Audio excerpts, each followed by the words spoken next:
हरे कृष्णा। आप सभी के दिन शुभ हो। आज 18 फरवरी माघ मास कृष्ण पक्ष की अमावस्या तिथि है और दिन रविवार है। मौनी अमावस्या तिथि रविवार देर रात 1:22 पर हो रही है। मौनी अमावस्या का शुभ मुहूर्त जानिए विस्तार से। आज ब्रह्मा मुहूर्त सुबह 5:27 से एएम से 6:21 तक एएम रहेगा। अभिजीत मुहूर्त 12:10 से दोपहर से 12:53 तक एएम रहेगा। विजय मुहूर्त दोपहर में 2:17 से पीएम से लेकर 3 बजे तक रहेगा। गोधूली मुहूर्त 5:46 से शाम 6:13 तक रहेगा। आज मौनी अमावस्या 18 जनवरी 2026 दिन रविवार है। 18 जनवरी को सूर्य उदय जानिए विस्तार से। सूर्य उदय का समय सुबह 7:14 से एएम से रहेगा और सूर्य अस्त शाम 5:45 तक पीएम रहेगा। आज माघ मास महात्म्य में इस वीडियो में 15वां अध्याय संपूर्ण कथा और आरती। सीता माता की यह रोचक लोक कथा आपका दिल छू लेने वाली, धन के भंडार भरने वाली यह कहानी सीता माता कहती थी और श्री राम इसे सुना करते थे। एक दिन श्री राम भगवान को किसी काम के लिए बाहर जाना पड़ा तो सीता माता कहने लगी कि भगवान मेरा तो 12 वर्ष की नित्य नेम का कहानी है। अब आप बाहर जाएंगे तो मैं अपनी कहानी किसे सुनाऊंगी। श्री राम ने कहे कि तुम कुएं की पाल पर जाकर बैठ जाना और जो वहां स्त्री औरत पानी भरने आएंगे उसे अपनी कहानी सुना देना। सीता माता कुआं की पाल पर बैठ जाती है। एक स्त्री आई। उन्होंने रेशमी की जरी की साड़ी पहनी रखी थी और सोने के घड़ा लेकर आई। सीता माता उसे देखकर कहती है कि बहन मेरा 12 वर्ष का नित्य नेम की कहानी सुन लो। वह स्त्री बोली कि मैं तुम्हारी नित्य नेम की कहानी सुनूंगी तो मुझे घर जाने में देर हो जाएगी और मेरी सास मुझे डांटेगी। उससे कहानी नहीं सुनी और वह चली गई। उनकी रेशम जरी की साड़ी फट गई, सोने के घड़ा मिट्टी में बदल गया। सास ने देखा तो पूछा कि किसकी दोष अपनी सिर पर लेकर आई है। बहू ने कही कि कुएं पर एक औरत बैठी थी, उन्होंने कहानी सुनने के लिए कही लेकिन मैं नहीं सुनी, जिसका फल यह मिला। बहू की बात सुनकर अगले दिन वह साड़ी पहनकर और वही घड़ा लेकर सास कुएं की पाल पर आई। सास को वही माता सीता बैठी मिली तो माता सीता ने कही कि बहन मेरी कहानी सुन लीजिए। सास बोली कि एक बार नहीं, एक बार छोड़ो, मैं तो 4 बार आपकी कहानी सुनूंगी। आपकी कहानी सुन कर ही मैं अपना घर जाऊंगी। सीता माता ने अपनी कहानी शुरू कर दी। फिर सीता माता ने कहे बहन यह पहले सुन लो। यह कहानी सुनने से जो भी मुरादें होती है वह पूर्ण हो जाती है। अन्न धन की भंडार भरती है, सुख संपत्ति और अखंड सौभाग्यवती की प्राप्ति होती है। फिर सास बोली बहन तुम अपना कहानी एक बार नहीं, मुझे तो 4 बार ऐसी कहानी सुनने हैं। तुम अपना कहानी शुरू करो, मैं आपकी कहानी सुनूंगी। तो फिर सीता माता अपनी कहानी शुरू कर दिए। राम आए लक्ष्मण आए, देश के पुजारी आए, नित्य नेम के नेम लाए। आओ राम बैठो राम, लपसी रसोई जियो राम, माखन मिश्री खाओ राम, दूध बतासा पियो राम, सूत के पलंगा मोठो राम, साल दुसाला ओठो राम, साल दुसाला मोठो राम। जब बोलू राम ही राम, राम समारे सबका काम, खाली घर भंडार भरे, सबका बेड़ा पार करे। श्री राम जय जय राम। सास बोली कि बहन कहानी तो बहुत अच्छी लगी। कहानी सुनकर सास घर चली गई और उनकी साड़ी फिर से रेशम की जरी में बन गई, मिट्टी के घड़ा सोने में बदल गया।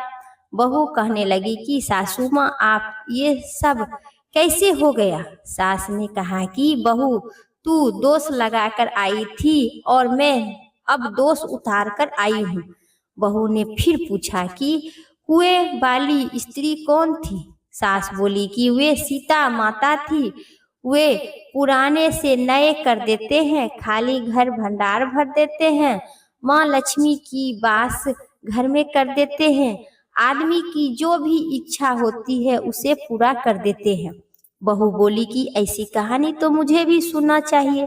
सास बोली ठीक है, तुम भी सुनो। और सास ने कहानी शुरू कर दिए।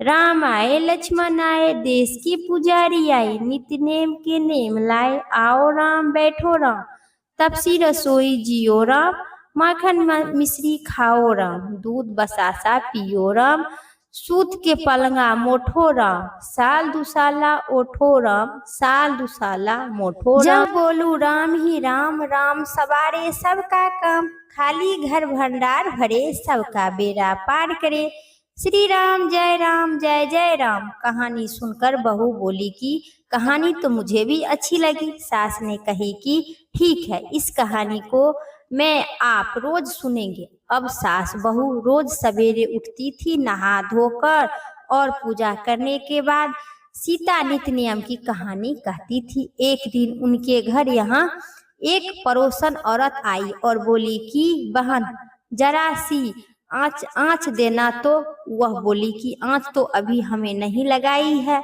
पड़ोसन ने कहे कि तुम सुबह 4 बजे उठकर क्या करती हो। फिर वह बोली, उन्होंने कहा कि सुबह उठकर हम पूजा करते हैं, फिर सीता माता की नित्य नेम की कहानी सुनते हैं। पड़ोसन ने उनकी बात सुनकर फिर कही कि सीता माता की कहानी सुनने से तुम्हें क्या मिला है।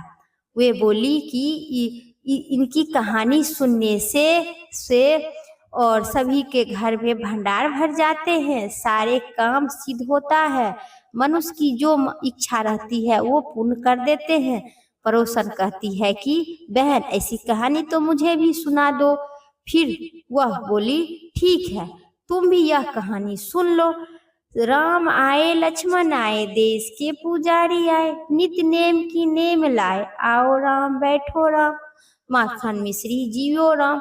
सारी कहानी सुनने के बाद पड़ोसन कहने लगी कि बहन कहानी तो मुझे भी अच्छी लगी। अब वह पड़ोसन भी नित्य नेम सीता की कहानी कहने लगी। कहानी कहने से सीता माता ने पड़ोसन के भी भंडार भर दिए। अब तो पूरे मोहल्ले पूरे गांव में सीता माता के नित्य नेम की कथा चल पड़ी। ये हर किसी को मनोकामना पूर्ण किए। हे सीता माता, जैसे उस पड़ोसन को भंडार भरे उसी प्रकार जो कथा सुनते हैं, हुंकार भरते हैं, सभी को मनोकामना पूर्ण करना और अखंड सौभाग्यवती की प्राप्ति देना। बोलिए सीता माता श्री रामचंद्र भगवान की जय। मेरी वीडियो अगर मंचित और श्रद्धा भाव से इस कथा का जरूर पूरा श्रवण करें। देश भर में सभी अमावस्याओं से महत्व माघ मास की अमावस्या है, तो इस दिन आप दान पुण्य जरूर करें और मौन रहकर स्नान जरूर करें इसी मुहूर्त में। आप जानिए पहले सीता नित्य नियम की कहानी, फिर माघ मास महत्व की अध्याय 15। दत्तात्रेय जी कहने लगे कि हे राजन, प्रजापति ब्रह्मा ने पापों को नाश करने के लिए माघ मास में प्रयाग तीर्थ की उत्पत्ति किए थे और गंगा जी और यमुना जी के जल की धारा में स्नान का महत्व ध्यान पूर्वक सुनो। जो प्राणी इस गंगा यमुना संगम में माघ स्नान में स्नान करता है वह गर्भ योनि में नहीं आते हैं। उनका जन्म मरण के बंधन से मुक्ति मिल जाती है।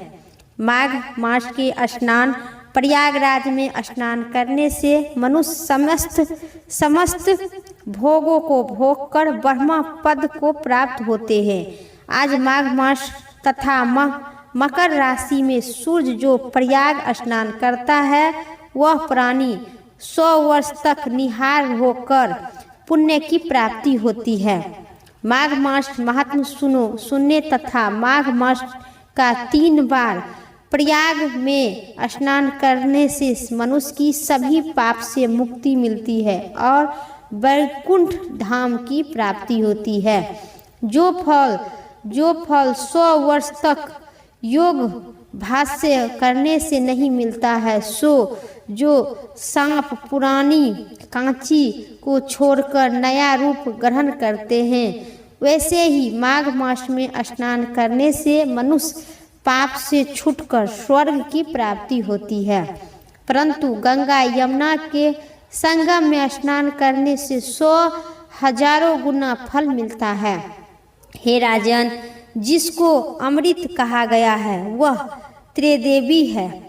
ब्रह्मा, विष्णु, रुद्र, आदित्य, मरुतगण, गंधर्व, लोकपाल, यक्ष, गुहा, किन्नर, अग्नि, मद गुणों से स्थित तत्वज्ञानी ब्रह्मानी, पार्वती, लक्ष्मी, रांची, नैना, दिति, अदिति, संपूर्ण देव पत्नी तथा नागों की स्त्री, गुचिक, मैनाक, उर्वशी, रंभा, तिल, क्षमा, अप्सराय गण और सभी पितृ मनुष्य गण कलयुग में गुप्त होकर सतयुग में प्रत्यक्ष सब देवता माघ मास में स्नान करने के लिए आते हैं। मौनी अमावस्या के दिन, इसी दिनों में माघ के प्रयाग में स्नान करने से 100 फल मिलता है। उनकी महिमा का गणना करना सभी को संभव है।